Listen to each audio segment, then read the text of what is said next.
Indeed, now we're joined by Professor Abiola Awoshika-Fakpetu, who is the rector of Olaomoyin School of Preparatory Studies. Thank you for coming on this morning. Thank you very much for having me. Well, yes, the president did say that, well, we also just develop our own marking scheme, even though now we see lots of commentary about that in the papers today. But you are an educationist, you are in that sector, you should know what to expect in terms of how should we, what kind of steps or actions or policies should we put in place to really show that we're doing the right things with the view to, of course, having the best standards in education. But from what you've seen, now that they say, well, these are the things that we've done, he also says, well, assess us based on that. And you are in that field. What do you think? First of all, I have to preface what I'm about to say with this. I'm not a politician. I'm a realist. And when you bring a result home, we don't mark it all over again. But as a parent, we pick it up, and we analyze it. How did you do in mathematics? How did you do in English? Well, I want to agree with everything that they said. GDP is up, yes. FDI is up, yes. They said we're still struggling with interest rates, yes. But let's unpack it. FDI, start with that.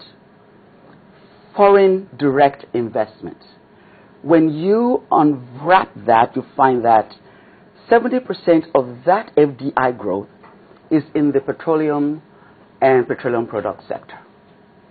And it's funded by companies like Chevron, who are already here and still putting more into their investments, like ExxonMobil, like Total. All of these oil companies are the main reasons. So no major new FDIs are coming in.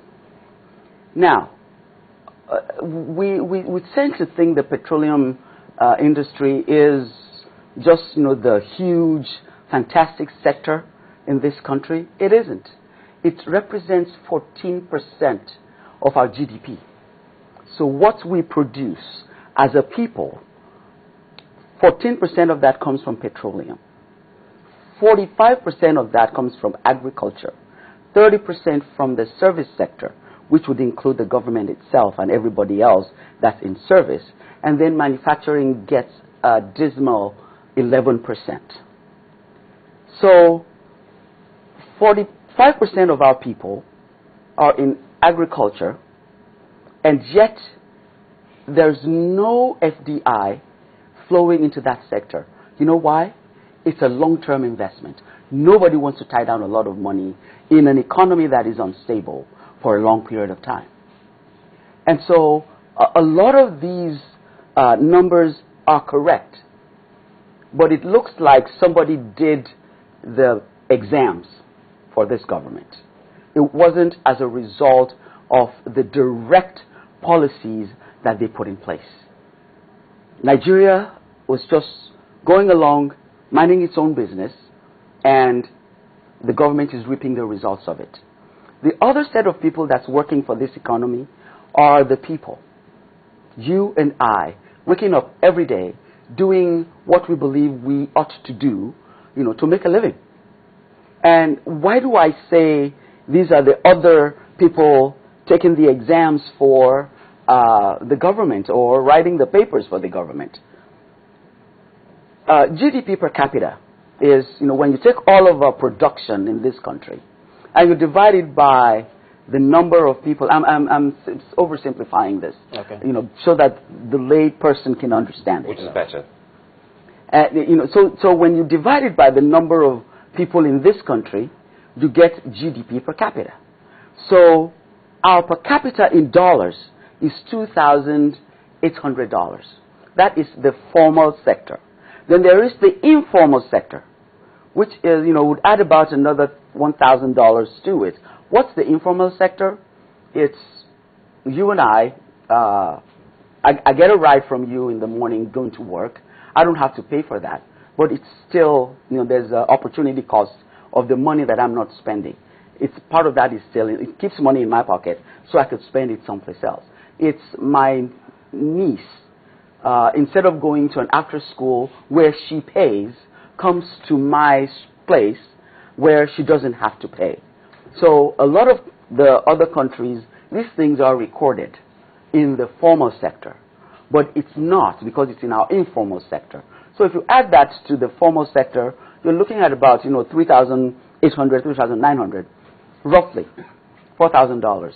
Multiply that by 158 exchange, dollar to naira, you're looking at about 635,000 per person, naira.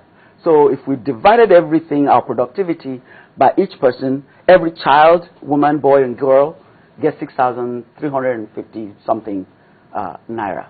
Multiply that by 160 million people.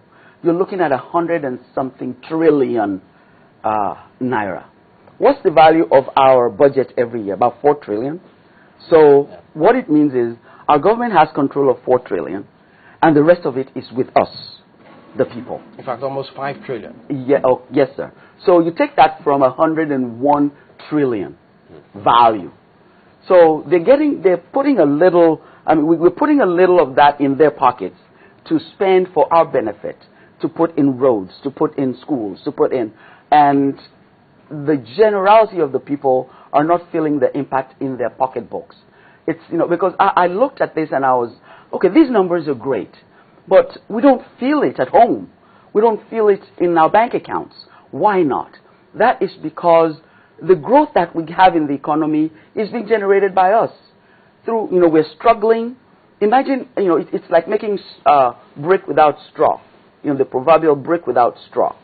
But imagine if we had straw, and instead of, producing with our own saliva, the government gives us water, how much more we could accomplish. So it's not about a marking scheme. It's about where are the gains coming from? Who's responsible for the gains? Definitely the people are not feeling it in their homes, and so it means the money is not filtering down to the people because they're the ones are doing this work. Now, a young guy from northern Nigeria, 33-year-old guy, he's into smoked meats. I want to say it's kilichi or something like that. Yeah. And his comment was, I hear they're building skyscrapers in Lagos. Good for them. All I want my government to do for me is give me power and for the bank to loan me a small amount of money so that I can expand this. I'm a potential employer of labor, and nobody's trying to help me. And that's one challenge, access to credit. Yes, sir. No power, access to credit, and even when you get the credit, the interest rates are so high, it runs your business into the ground. Transportation, even when you produce these things, have you noticed on our roads how many of these huge trucks, just tip over? And every time I see that, I'm thinking, that is somebody's merchandise right there that is not going to get to market because our roads are bad, because there's no rail. We are the only large group of people that I know that all we do is pile ourselves into cars and drive around. No subway, no surface trains. All of these things that could help this economy be more productive. And yet, we have the boldness to say we've spent 180 billion of the Shore P money on helping women deliver. At the risk of sounding mean, I think that money should be spent in educating people about not having children they cannot afford to feed. Because you find artisans, drivers, mechanics, with 2 wives, 5 or 6 children. They need to stop. So why are we not educating them so that the quality of life of our people can be improved? And spending that much money in an area where it's so nebulous, we can't measure it. Who's going to go out there and start counting, how many pregnant women we helped to deliver? And, what kind of risk were they in? All of these things are work yet to be done. We have, we promised 6,000 kilowatts of power. And we're rejoicing over 700 that we added to it. We're at like, what, 4,000 now? Maybe 4,005. In fact, at the end of this year, from that power sector roadmap which was launched, it is said that we're supposed to get 14,000 megawatts by the end of this year. So who knows? But we'll be watching and see if that is eventually done. It's going to take a miracle, if you ask me, if this is what? June, 6 months to the end of the year. And we haven't started seeing, you know, the impact in our homes today. I would love for that to happen. You know, perhaps, Prof, let's look at how we define progress.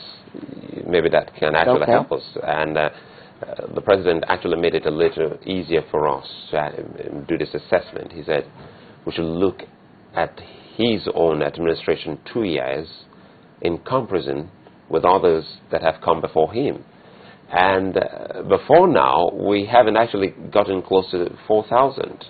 So perhaps that's what we mean when we talk about some kind of development, growth, in comparison to what obtained before he came on the saddle. Now, what obtained before he came in the saddle? It wasn't a